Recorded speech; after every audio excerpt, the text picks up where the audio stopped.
Hi shoppers! Today I'm going to unbox for you a pair of Marcello Steve Madden boots, and I got these from Macy's. Cannot tell you how excited I am to show these to you. I went to Macy's last week and fell in love with these and came home and ordered them because I got a better deal online. So I ordered the women's 7.5. Again, these are Marcello and the color is chestnut Sue. So let's open these up and take a look. These are knee-high boots. So getting fall ready over here. Let's take a look and see what they look like. So these are more of a platform boot. That's the style. And it has a nice block heel. Give you that 360 view there. You can see the nice stitching. Here's that kind of platform look on the base of your shoe.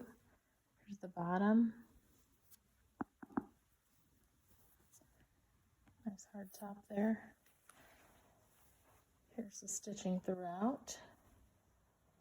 I'll show you the other side. So here's your zipper. Let me show you the top of it.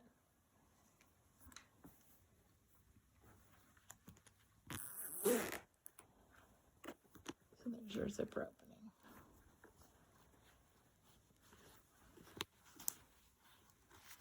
Nice fabric feel inside. The suede feels really nice and smooth, but I really like the look of these. They're very stylish, and I really liked that platform look as well. So anyway, super excited about those. Wanted to share that with you. I will go ahead and put the link in the description if you're interested in a pair. Like I said, I've got mine at Macy's, but I do think they are sold at some different stores as well. So if you're interested, I'll put that link and you'll know how to get a pair for yourself so you can get fall ready as well. Thanks for watching.